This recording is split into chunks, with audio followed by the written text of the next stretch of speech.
Em 2004, o mundo enfrentou uma tragédia dupla de proporções monumentais.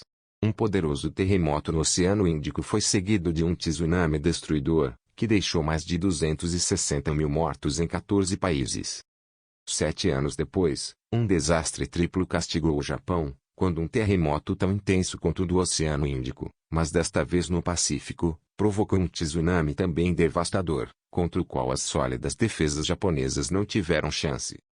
A fúria do mar, por sua vez, provocou um acidente nuclear na usina de Fukushima, 260 quilômetros ao norte de Tóquio. Mais de 18 mil pessoas foram mortas pelo tsunami, e o acidente em Fukushima forçou a retirada de 160 mil pessoas que moravam nas imediações. Foi a maior catástrofe enfrentada pelo Japão desde as bombas atômicas lançadas sobre Hiroshima e Nagasaki. E antes de continuar, preciso pedir seu like. Esse é um canal muito novo, quase não temos inscritos e por isso precisamos muito do seu like e da sua inscrição. Só assim poderemos alcançar um nível que nos permita continuar e melhorar a qualidade dos vídeos, ok? Aproveite para comentar também, estamos precisando de sugestões e críticas, esteja à vontade, qualquer comentário poderá nos ajudar. Então, por favor, senta o dedo no like, comente e se inscreva. Bom, voltando. O grande terremoto. O dia 11 de março de 2011, uma sexta-feira, dificilmente será esquecido pelos japoneses. Às 14h46, horário local, um evento sísmico significativo ocorreu no Oceano Pacífico, aproximadamente 130 quilômetros a leste de Sendai, Japão. Este terremoto, conhecido como Grande Terremoto do Leste do Japão, Grande Terremoto de Sendai, ou Terremoto de Toku, atingiu uma magnitude de 9.0 na escala Richter, tornando-se o mais potente já registrado na história sísmica japonesa. A consequência imediata foi um deslocamento notável da ilha de Honshu, a maior do Japão, movendo-a 2,4 metros para leste. O epicentro do terremoto foi identificado a uma profundidade de 24,4 km sob o leito marinho. A interação entre as placas tectônicas da Eurásia e do Pacífico gerou uma deslocação massiva do solo, estimada em cerca de 50 metros. Este fenômeno foi o precursor de um devastador tsunami, caracterizado por ondas de grande magnitude. Acostumado a grandes tremores seguidos de destruição em larga escala, como em Tóquio, em 1923, e em Kobe, em 1995, o Japão começava a enfrentar uma sucessão de eventos nunca vista em sua história. O terremoto em si já estava acima dos padrões japoneses. Na capital, de Toku, Sendai, as pessoas que estavam nas ruas rapidamente perceberam que não havia para onde fugir. Imagens registradas em vídeo mostraram muitos tentando escapar de pedaços de edifícios que caíam sobre a calçada e trabalhadores apavorados em escritórios, onde objetos imóveis eram lançados ao chão. A longa duração do tremor tornou o momento ainda mais assustador. No mundo, o Japão é considerado o país melhor preparado contra terremotos. Após o desastre de 1923, que resultou em 140 mil mortes, o país adotou tecnologias de isolamento sísmico, incluindo bases de borracha e amortecedores em edifícios, para mitigar os efeitos de abalos sísmicos. Contudo, a magnitude do terremoto de Toku excedeu as capacidades de resistência dessas tecnologias, resultando em danos substanciais, inclusive na capital, Tóquio, que está a 373 quilômetros do epicentro. A leste de Tóquio, na cidade de Ishihara, o abalo fez com que uma refinaria pegasse fogo e explodisse. Nada disso, porém, seria comparado ao que estava prestes a atingir a costa leste do país: o tsunami. O subsequente tsunami que provocou os impactos mais devastadores. A palavra tsunami, composta pelos termos japoneses tsuporto e nami-onda, descreve ondas de grande energia e altura. Apesar do avançado sistema de alerta de tsunami do Japão, as previsões iniciais subestimaram a magnitude do evento. O Japão já conhecia muito bem os tsunamis e já contava com um desenvolvido sistema de alerta e uma ampla estrutura de proteção. Às 14h49, 3 minutos depois do terremoto, um primeiro aviso de tsunami foi disparado. Essa notificação, entretanto, subestimou o tamanho do problema. A magnitude do terremoto foi inicialmente estimada em apenas 7,9, e acreditava-se que as ondas chegariam à costa com alturas entre 3 e 6 metros. Porém, com ondas atingindo até 15 metros em alguns locais, o tsunami superou com certa facilidade as defesas costeiras, causando extensa destruição em áreas litorâneas. Isso pode ter levado algumas pessoas a pensar que as ondas do tsunami não ultrapassariam as muralhas de proteção e possivelmente contribuiu para demoras na evacuação. Um segundo alerta chegou a ser divulgado, às 15h10, aumentando a previsão do tamanho das ondas para até 10 metros.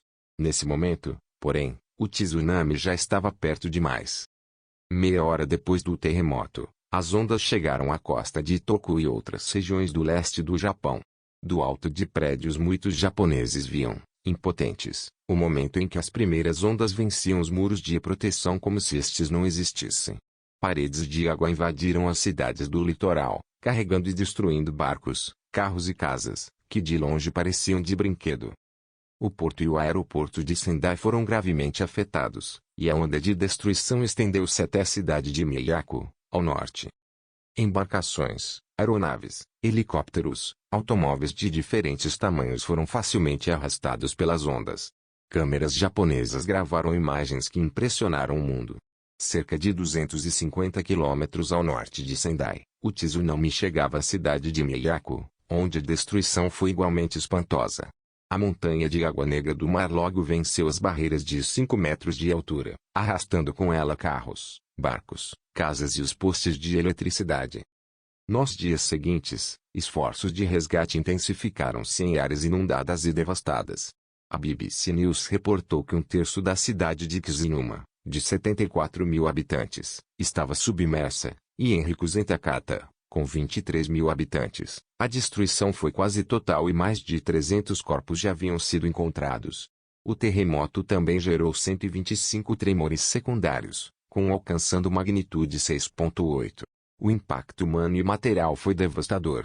Foram registrados 15.853 mortos e 3.282 desaparecidos, a maioria devido ao tsunami. A infraestrutura sofreu severamente, com mais de 300 mil edifícios destruídos, 1 milhão danificados, além de danos significativos em estradas, pontes e linhas férreas. Cerca de 25 milhões de toneladas de detritos foram geradas, algumas das quais alcançaram as costas do Canadá e dos Estados Unidos. O custo financeiro estimado do desastre foi de aproximadamente 200 bilhões de dólares americanos. Um ano depois do desastre, 330 mil pessoas ainda viviam em algum tipo de acomodação temporária. Mais de 300 mil prédios foram destruídos, e outros 1 milhão, danificados pelo tsunami, por incêndios ou pelo terremoto, além de 4 mil estradas, 78 pontes e 29 linhas férreas. O acidente nuclear. Depois do terremoto e do tsunami, a tragédia ainda teria, porém, um terceiro capítulo. Pouco depois do tsunami, surgiram as primeiras preocupações com 2 usinas nucleares no leste do país, próximas ao epicentro do terremoto, Onagawa, na província de Emwa-Iljiai, e Fukushima Daiichi, na província de Fukushima. A usina de Onagawa, apesar de estar mais próxima do epicentro, sofreu danos limitados devido à sua localização elevada e fortificações de 14 metros, que protegeram a estrutura contra o impacto do tsunami. Em Fukushima, a situação seria bem mais grave. No entanto, a usina nuclear de Fukushima Daiichi, menos preparada para um evento dessa magnitude, enfrentou desafios críticos. A estrutura que protegia Fukushima mostrou-se precária. Os reatores 1, 2 e 3, que estavam operacionais no momento do sismo, desligaram-se automaticamente, acionando sistemas de segurança. Entretanto, o terremoto danificou as linhas de transmissão de energia externas, levando ao acionamento dos geradores a diesel para movimentar as bombas responsáveis pelo resfriamento dos reatores. Às 15h42 do dia 11, no entanto, a usina foi castigada por uma primeira grande onda do tsunami e uma segunda viria 8 minutos depois. As ondas chegaram a 15 metros de altura, mas Fukushima não estava preparada para tanto. Erguida 10 metros acima do nível do mar, a usina era cercada por uma muralha de proteção de apenas pouco mais de 5 metros. A inundação resultou na falha dos geradores e no comprometimento de sistemas essenciais, interrompendo o resfriamento dos reatores. Isso precipitou um estado de emergência nuclear e evacuações progressivas, expandindo-se de um raio inicial de 2 km para 20 km, situação que deu início ao maior desastre nuclear desde a explosão em Chernobyl, na Ucrânia, em 1985, justamente no país que sofreu 2 bombardeios atômicos na Segunda Guerra Mundial. Com o alagamento do subsolo, os geradores deixaram de funcionar e outros equipamentos importantes para a operação, como bombas e baterias, também ficaram inoperantes. Sem energia e com equipamentos danificados, o processo de resfriamento dos 3 reatores parou. O acesso à usina também estava prejudicado, devido aos danos causados pelo tsunami e pelo terremoto nas estradas. Na noite do dia 11, foram anunciados um estado de emergência nuclear e a evacuação de moradores num raio de 2 km da usina. A área foi logo estendida para 3, depois 10 km, e no dia seguinte a evacuação atingiu a 20 km. Vazamento. Às 15h36 do sábado, dia 12, houve uma explosão de hidrogênio no andar de serviço do prédio sobre a contenção do reator Unidade 1, destruindo o teto e a cobertura no topo do prédio. Tais explosões tiveram como consequência a liberação de material radioativo na atmosfera, além de vazamento de água radioativa para o Oceano Pacífico. Os esforços para estabilizar a situação levaram aproximadamente 2 semanas, com os núcleos dos reatores derretendo nos primeiros 3 dias e a emissão de radiação persistindo por cerca de 6 dias. Nos primeiros 3 dias do acidente, os núcleos dos reatores de Fukushima derreteram, e o vazamento de radiação continuou por 6 dias. O trabalho das equipes técnicas visava basicamente tentar esfriar os reatores 1, 2 e 3 utilizando água e interromper o vazamento de material radioativo. Demorou 2 semanas até que os reatores fossem considerados estáveis novamente. Não houve mortes decorrentes do acidente em 2018, porém, o governo japonês confirmaria uma primeira morte de um trabalhador de Fukushima, de câncer decorrente da exposição à radiação. A usina de Fukushima ficou inutilizada. Com o passar dos anos, cerca de 1 milhão de toneladas de água contaminada foram acumuladas em seu interior. Em outubro de 2020, 9 anos depois do acidente, o governo japonês preparava-se para decidir o que fazer com esse materialismo. A opção mais provável era lançá-lo no Oceano Pacífico, a partir de 2022, medida criticada por ambientalistas e entidades do setor de pesca. O acidente nuclear levou à evacuação de 160 mil pessoas da região, com a área afetada estendida de 20 para 30 quilômetros no final de março de 2011. Grande parte foi autorizada a voltar com a redução do risco, mas as áreas mais próximas à usina de Fukushima continuaram interditadas.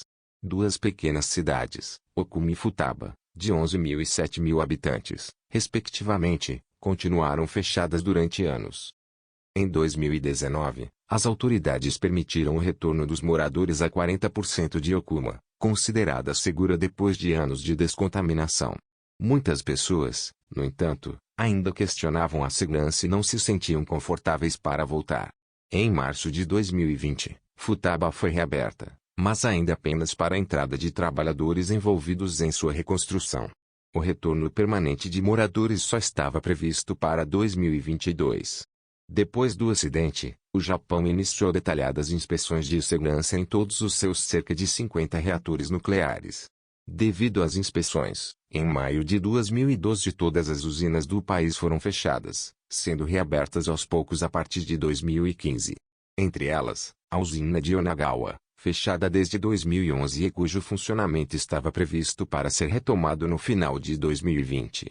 A pressão para que o país reduzisse sua produção de energia nuclear aumentou, e o Japão pretendia diminuir a participação dessa fonte, de 30% na época do acidente em Fukushima, para previstos 20% em 2030.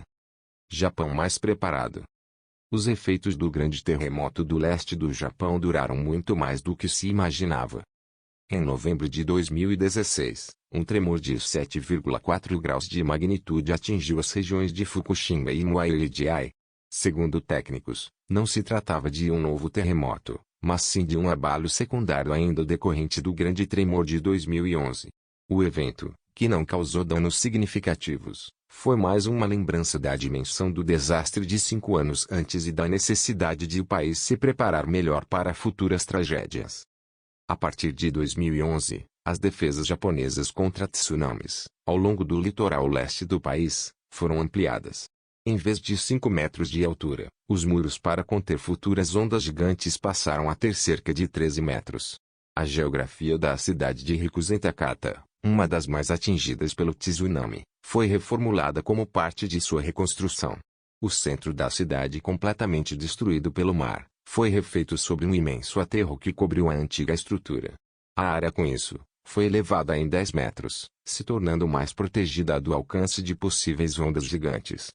Além de tsunamis, o Japão segue se preparando para uma outra grande tragédia, um novo terremoto, possivelmente em sua capital, Tóquio, uma região metropolitana com 37 milhões de habitantes.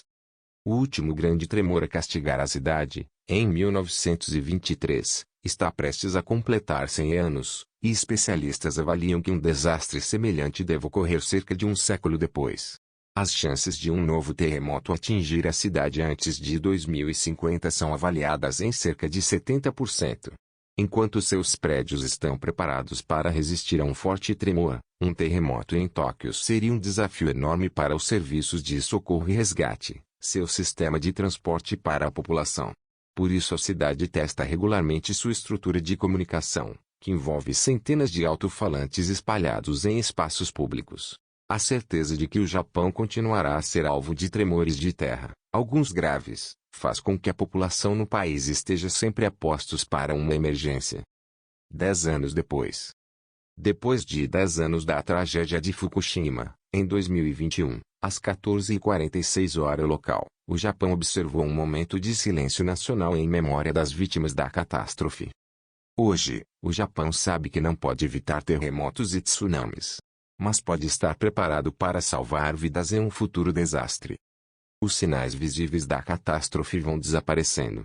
Em toda a área de 20 quilômetros em volta da instalação nuclear, escavadeiras e guindastes estão demolindo muitos prédios e casas que se tornaram inabitáveis devido a terremotos e contaminação. As montanhas de sacos com os restos da descontaminação que arruinaram a paisagem por anos foram em grande parte removidas. Nos campos e prados da região, há hoje placas solares. No entanto, o governador de Fukushima, Masao Shibori, fala de luzes e sombras em sua avaliação do 10º aniversário da catástrofe. Parte da luz é que o nível de radiação diminuiu. Nós descontaminamos. Hoje apenas 2,4% da área da cidade estão fechados, diz o Shibori. No lado negativo, 37 mil ex-residentes continuam deslocados. Embora todas as ordens de evacuação para a zona de 20 km em volta da instalação nuclear já tenham sido retiradas, grandes partes das cidades diretamente adjacentes às usinas e as povoações a noroeste ainda estão altamente contaminadas, totalizando uma área de quase 340 km². Ali, a radioatividade está pelo menos 50 vezes acima do limite padrão de 1 milisievert. Até agora, nessas cidades foram criadas apenas pequenas zonas econômicas especiais descontaminadas, visando o posterior repovoamento. Entre 30% e 60% dos antigos moradores retornaram às cidades e vilas mais afastadas da usina nuclear. Entre elas, no entanto, estão apenas algumas famílias com crianças. Temendo a radiação, muitas já criaram raízes em novas cidades. Entre os retornados, estão predominantemente idosos.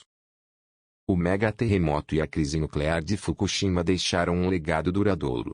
As lições aprendidas transformaram a forma como o Japão e o mundo abordam a segurança nuclear, a preparação para desastres, a educação e gestão de emergências e a política energética.